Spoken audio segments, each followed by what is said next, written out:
কোনো টাকা চালিত হয়নি, ব্যাংক থেকে হয়েছে, কমার্শিয়াল ব্যাংকে। আমরা ব্যাংকে টাকা গচ্ছিত রাখি, আমাদের সমস্ত প্রজেক্টে আমরা না, সমস্ত ডিপার্টমেন্ট মানুষ বিশ্বাস করে ব্যাংকে তাদের আমানত, তাদের অর্জিত অর্থ জমা রাখে নিরাপত্তার জন্য।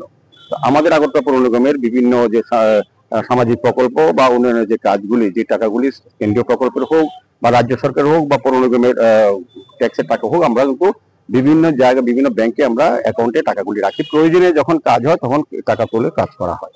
তো সেই সামগ্রিকত আমরা ইউপি ব্যাংকে আগরতলা ব্রাঞ্চ, মেইন ব্রাঞ্চে আমাদের টাকা ছিল অ্যাকাউন্টে। আমরা যখন মান্থলি রিপোর্ট বের করে দেখেছি, আমাদের 4 পর্যায়ে হায়দ্রাবাদের বেসরকারি মানে সংস্থা ফ্রড জালিয়াতি করে ব্যাংক থেকে 16 কোটি টাকা আমাদের অ্যাকাউন্টে তুলে নিয়ে গেছে। তো যে নাম্বার চেকে টাকা তোলা হয়েছে, এগুলি ক্লোন চেক, ফলস চেক সব। তো কারণ আমাদের অরিজিনাল চেক আমাদের ব্যাংকে, আমাদের এখনো পৌরসভাতে আছে, চেকের কাছে আছে, আমরা কোনো চেক ইস্যু করিনি। এটা ব্যাংকের হয়তো যোগসব থাকতে পারে, আমি জানি না কারা কারা যুক্ত। তো আমরা এফআইআর করা হয়েছে আমাদের পৌর নিগম পক্ষ থেকে। আমরা ব্যাংকে চিঠি দিয়েছি যে আমাদের যে আমানত আমরা টাকা জমা রেখেছিলাম, টাকা আমাদের ফেরত দিয়ে দাও। দ্বিতীয়ত এটা শস্য তদন্ত হোক, কারা কারা জড়িত আছে, কারণ আমাদের ধারণা হয়তো আরো অন্য লোকের টাকাও এইভাবে গচ্ছিত নষ্ট হয়ে যেতে পারে। প্রথমে যেহেতু সরকারি সংস্থা থেকে বেরিয়ে গেছে টাকা রাখা, তো বিভিন্ন মানুষকে সচেতন সতর্ক থাকা উচিত। ব্যাংকের প্রতি আমাদের আস্থা থাকে, বিশ্বাস থাকতেই হবে, কারণ আমরা টাকা কোথায় রাখবো? আর সরকারি টাকা তো ব্যাংকেই রাখতে হবে প্রয়োজনে যখন তুলানো হয় কাজ করার পর। কিন্তু এটা আমরা লক্ষ্য করেছি ইউপি ব্যাংক থেকে আমাদের প্রায় 4 পর্যায়ে 4টা হায়দ্রাবাদের প্রতারিত সংস্থা অ্যাকাউন্ট থেকে টাকা দেয়। কাজে এটা দায়িত্ব সম্পূর্ণ ব্যাংকের, আমাদের কোনো বিষয় নাই, কারণ আমরা ব্যাংকে টাকা রাখি বিশেষ করে বিভিন্ন শুধু ইউপি ব্যাংক, আমাদের অনেক শাখাতে আমাদের আগরতলা কর্পোরেশনের টাকা জমা দেওয়া আছে।